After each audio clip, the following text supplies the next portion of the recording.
शेतकरी बांधवांनो, आज आहे 26 ऑगस्ट. येणाऱ्या 28 तारखेपासून ते 31 तारखेपर्यंत अतिशय अनुकूल असं वातावरण आहे आणि यामधूनच एक हवामानाची मजबूत आणि मोठी प्रणाली तयार होण्याची जास्तीत जास्त शक्यता आहे.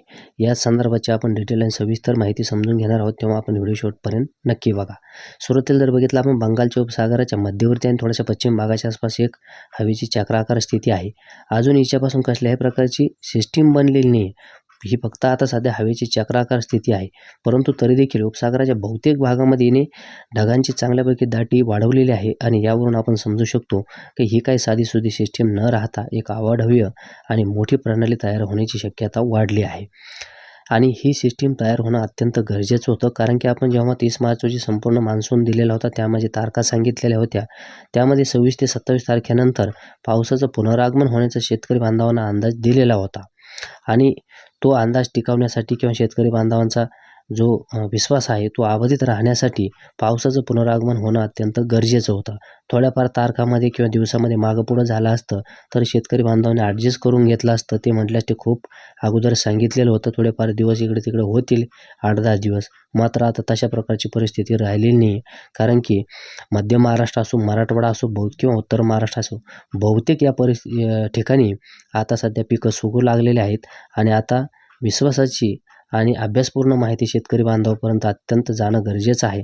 कारण की या पिकांना जर आता थोडं का होत नाही, पण पाऊस पाहिजे. आता थोडा जरी पाऊस मिळाला त्यांना जीवदान मिळेल आणि मग पुढचं पाहता पाऊस केव्हा वाढेल, केव्हा कसा चांगला होईल.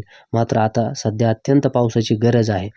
तर यावरून तुम्हाला विश्वास देखील पटला असेल की नक्कीच हा पाऊस जो असेल तर येणाऱ्या दिवसामध्ये वाढणार आहे, कारण की ही जी प्रणाली आहे तर ही मोठी अवाढव्य आहे आणि ही महाराष्ट्राकडे येण्याचा देखील जास्तीत जास्त अंदाज आहे.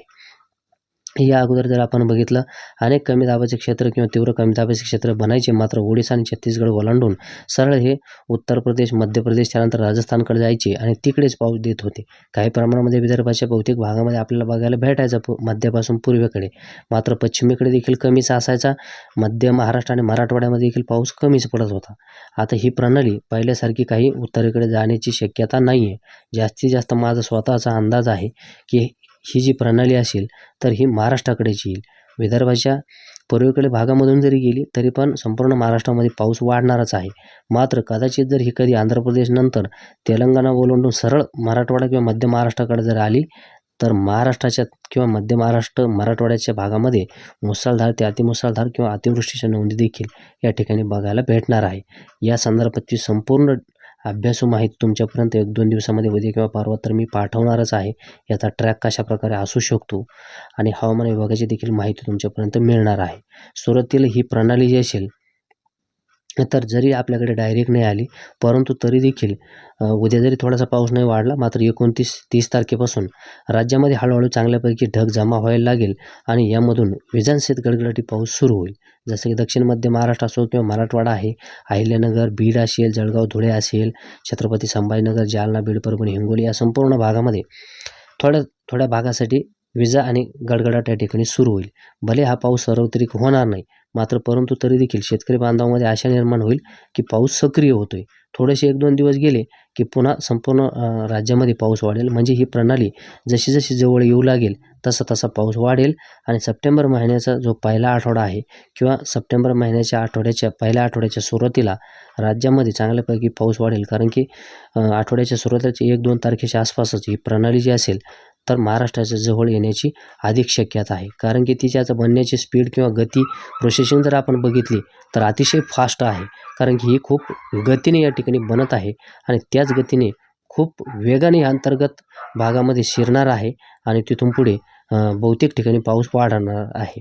जरी समजा अंतर्गत भागामध्ये आल्यानंतर खूप वेगाने ही सरकली नाही, परंतु ते देखील आपल्यासाठी फायद्याचंच होईल. कारण की जशी जशी ती हळूहळू सरकत राहील तसा तसा पाऊस देखील या ठिकाणी मोठ्या प्रमाणात पडणार आहे आणि महाराष्ट्राकडे देखील येण्याची शक्यता अधिक आहे.